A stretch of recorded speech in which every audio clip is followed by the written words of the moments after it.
Depuis 1940, voilà, jusqu'à 1960 pratiquement, on était sur les molécules classiques qui marchaient bien. Et lorsque ces cas de tuberculose multirésistante sont apparus, on s'est rendu compte que ces médicaments ne marchent plus. Laissez-vous transporter par les voies de la recherche. Une épopée au croisement de multiples disciplines pour mieux saisir les contours de la lutte contre l'épidémie de tuberculose. Dans cet épisode, Gisèle Badoum-Ouedraogo, experte de la dynamique épidémiologique, revient sur les résistances aux antibiotiques, obstacle majeur à la lutte contre la tuberculose ces dernières années. Découvrez en quoi en entrant dans la conversation.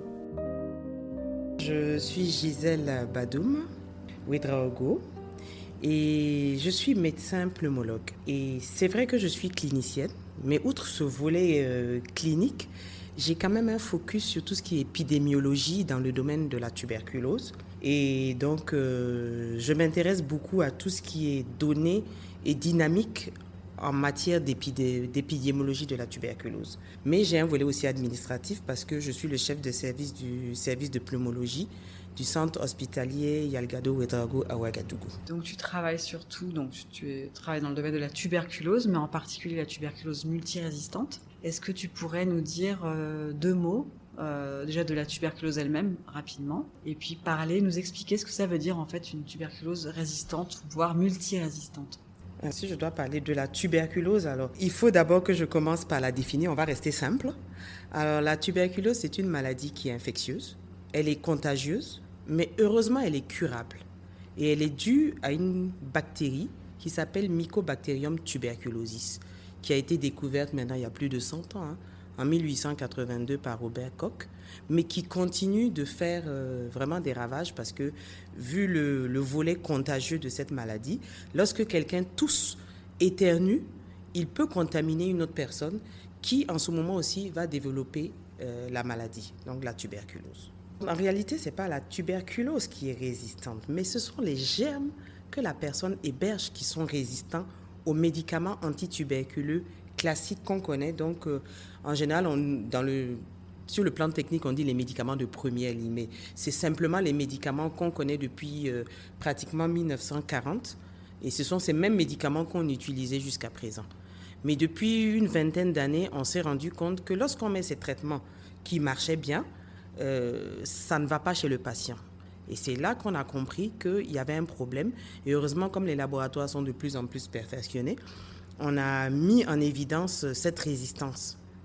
Elle existait depuis longtemps, mais là, vraiment, elle a augmenté. Et quand on parle de tuberculose résistante, il y a plusieurs volets, mais on ne va pas trop s'étendre sur toutes les longues définitions. Mais quand on dit multirésistante, c'est que les germes sont résistants à la rifampicine et à l'isoniazide, qui sont les deux molécules les plus puissantes. Donc, vous comprenez aisément que déjà, le match n'est plus équilibré. Et alors, comment est-ce que ces germes deviennent ou sont devenus résistants à ces traitements ? Bon, je ne suis pas fière de le dire, mais si vous posez la question comment, je dirais c'est nous, c'est tout le monde. Parce qu'au départ, le germe, il est là dans l'organisme, il se transmet, mais avec une résistance très très faible, minime, qui ne peut pas non plus s'exprimer. Mais lorsqu'on donne des médicaments à un malade, soit en quantité suffisante, soit à des posologies inadaptées, soit le malade prend les médicaments un jour sur deux, vraiment une prise irrégulière et mal adaptée des médicaments a entraîné cette multirésistance. Et du coup, lorsque vous avez un patient qui a atteint d'une tuberculose multirésistante, s'il contamine quelqu'un, la personne elle est d'emblée atteinte de tuberculose multirésistante. Voilà la grosse problématique et ça fait tache d'huile. En 2022, l'OMS estimait à peu près à 500 000 cas le nombre de tuberculoses multirésistantes. Mais comme je dis, c'est des estimations de l'OMS en sachant qu'il y a à peu près le tiers qui n'a pas été dépisté et ils sont quelque part dans la communauté. Et c'est là qu'il faut aller les chercher. Il faut mener des recherches actives, vraiment la recherche de cas contacts. Il faut insister là-dessus, aller dans la communauté et rechercher, c'est-à-dire faire un dépistage actif de ces cas. Après, tu fais... Ah, ça sort du bas. C'est ce que tu as dit, non? Donc, Bertrand était dit la même chose, non? On fait comment?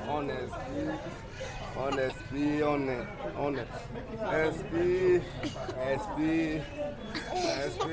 Après, tu fais comme Superman, non? Comme super-héros. C'est ce qu'on a dit, non? Donc là, on vient d'entendre un homme, qui est aussi un agent de santé communautaire, expliquer à son enfant comment réaliser le crachat nécessaire au dépistage. Alors, une fois qu'on a des cas suspects, comment est-ce qu'on pose le diagnostic de la tuberculose multirésistante? Comme je l'ai toujours dit, dès qu'on dit tuberculose pharmacosensible, c'est plus simple parce que, bon, on peut se dire qu'on va avec la clinique. Et même ça, il faut le laboratoire. Mais la tuberculose multirésistante, dès qu'on dit tuberculose multirésistante, vous avez vu tout à l'heure que je vous ai donné la définition, c'est une résistance à la rifampicine et à l'isoniazide. Donc, pour le savoir, il n'y a que le laboratoire. Et pas n'importe quel laboratoire, ce n'est pas la microscopie classique, donc aller regarder le bacille au niveau du microscope. Là, il faut faire appel à des tests moléculaires. Et c'est là la grosse difficulté, parce que ce n'est pas tous les laboratoires qui en disposent. Mais de plus en plus, on peut dire que quand même les moyens de diagnostic s'étendent un peu partout dans le monde. Est-ce qu'il y a une particularité en ce qui concerne les traitements de la tuberculose multirésistante? Une grosse particularité, j'allais dire, parce que comme je l'ai dit au début de notre entretien, au début, depuis 1940, voilà, jusqu'à 1960 pratiquement, on était sur les molécules classiques qui marchaient bien. Et lorsque ces cas de tuberculose multirésistante sont apparus, on s'est rendu compte que ces médicaments ne marchent plus. Donc il a fallu découvrir de nouvelles molécules. Et là, je peux dire, moi j'aime dire que dans la TBMR, ça galope. Parce que depuis une dizaine d'années, on s'est rendu compte qu'on fabrique les médicaments. Et jusqu'à présent, vous irez voir, quand vous partez regarder dans les données de l'OMS, il y a beaucoup de médicaments dans les pipelines. Vraiment une grosse découverte.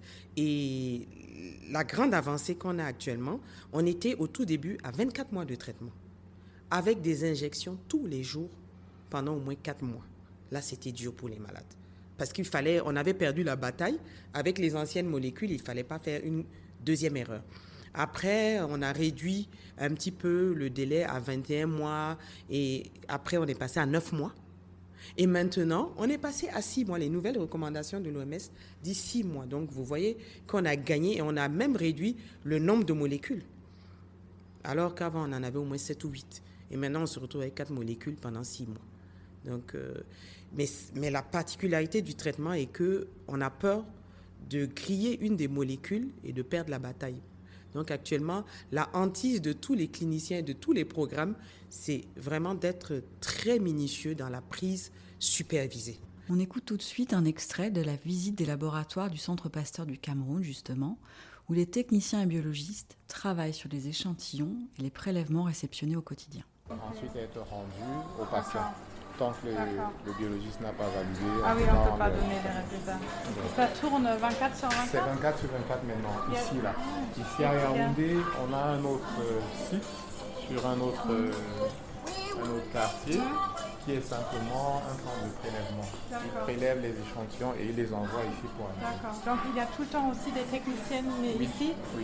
Toute la nuit, Ici, tous les jours? Ici, ça tourne 24 sur 24. Ah ouais, donc ils ont des... Donc tu mentionnes le recours aux outils moléculaires pour diagnostiquer. C'est des outils qui se sont simplifiés ces dernières années. Est-ce que tu peux nous en dire plus? Tout le monde a accueilli ces outils à bras ouverts parce qu'au début, ça semblait trop beau pour être vrai parce qu'on souffrait pour avoir les résultats. Avant, la culture, pour savoir qu'il s'agissait de Mycobacterium tuberculosis, on mettait en gros 2 mois. Et maintenant, en 2 heures, on a les résultats. Donc imaginez, ça a été... tout le monde était soulagé, c'était le miracle. Et maintenant, on peut tester la résistance à plusieurs molécules et ça permet d'avoir le malade dans un premier temps, au lieu de se contenter juste de la rifampicine, on teste plusieurs molécules dans un laps de 2 heures. Et on a le profil des bactéries, de la bactérie que le patient héberge. Et ça permet au clinicien de savoir si les molécules qu'il a mis sont compatibles en fait. Voilà. Est-ce qu'il n'y a pas déjà une molécule qui est résistante aux germes que le patient héberge?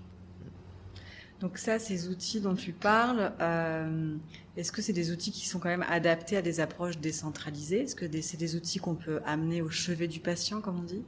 Ce expert dont on parle, il est uniquement en laboratoire. Il n'est pas comme ça dans la population. Ce n'est pas en ambulatoire. C'est vrai que ce n'est pas une très grosse machine. Au tout début, on l'appelait la cafetière pour vous dire qu'elle n'est pas très grosse.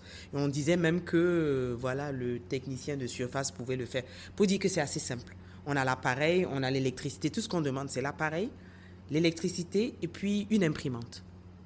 Voilà, l'ordinateur avec l'imprimante. On prend l'échantillon, bien sûr, il y a un minimum de traitement qu'on fait sur les échantillons. On met la cartouche dans l'appareil, on démarre et puis après on a les résultats, maximum 2 heures, on a les résultats. Mais on s'est rendu compte qu'il faut quand même une source d'énergie. Et il y a le TrueNAT, je ne sais pas si tu as déjà entendu parler du TrueNAT, qui a été développé aussi, qui lui c'est un petit appareil portatif qui peut être transporté et qui a une batterie. Donc, quand on va dans un endroit où il n'y a pas d'électricité, aussi, ça permet de faire le dépistage. C'est vraiment aussi une révolution. Quand le patient se trouve dans la même ville, dans la même localité que le laboratoire qui dispose de cet appareil, ça va. Mais des fois, on est dans des zones assez reculées. Au niveau du centre de santé, l'agent collecte les échantillons de crachat. Il y a des mesures de sécurité pour transporter tout ce qui est échantillon biologique. Donc, il doit empaqueter, faire un colis sécurisé et faire transporter ces échantillons vers le centre de santé le plus proche qui dispose d'un expert. Donc, vous voyez un peu cette cascade, ce long circuit qui n'est pas toujours facile, avec des délais d'acheminement qui peuvent varier de 48 à 72 heures. Donc, imaginez avec les risques de transport, qu'est-ce qui peut se passer en chemin. Et le malade, pendant ce temps, il attend ses résultats. Et il y a des risques aussi que le patient, son état... c'est vrai que la tuberculose, c'est une maladie chronique, mais je dirais que son état s'aggrave. On aimerait bien avoir le diagnostic du patient. Et il y a des patients qui sont impatients.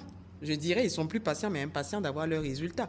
Et avec des risques qu'ils s'impatientent et qu'ils disparaissent aussi. Donc, vous voyez, ça fait beaucoup. Donc, l'idéal est d'avoir tout sur place dans les délais les plus brefs. Donc Gisèle, toi, tu es clinicienne, pneumologue, chercheuse, mais enseignante aussi. C'est important pour toi de contribuer à la formation des médecins, des ressources humaines en santé au sens large? Je ne fais pas de barrière, en fait. La clinicienne, chercheur, tout. Pour moi, tout va, c'est un bloc. Et c'est vrai que souvent, je ne sais pas dissocier. Je n'arrive pas à dissocier tout ce que je fais. Parlant de dissociation, je n'arrive pas à dissocier mon rôle de femme quand même au sein de la société, parce que je me dis, pendant longtemps, la femme, elle est restée, je dirais, le sexe faible. Mais aujourd'hui, je crois que c'est fini. Et on bouge, on pousse et on se rend compte qu'on peut le faire.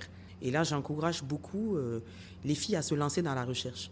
Puisque avant, les chercheurs, il n'y en a pas beaucoup. Quand on dit chercheur, là, et même d'ailleurs, c'est masculin, on ne pense même plus à dire chercheuse, mais il faut qu'on dise chercheuse maintenant.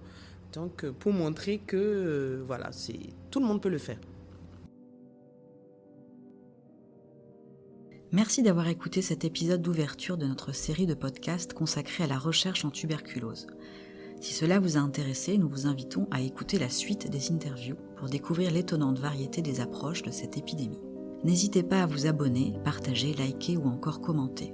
Autant de petits gestes qui participent à nourrir les échanges et à diffuser les savoirs autour d'une épidémie qui n'a malheureusement pas fini de faire parler d'elle.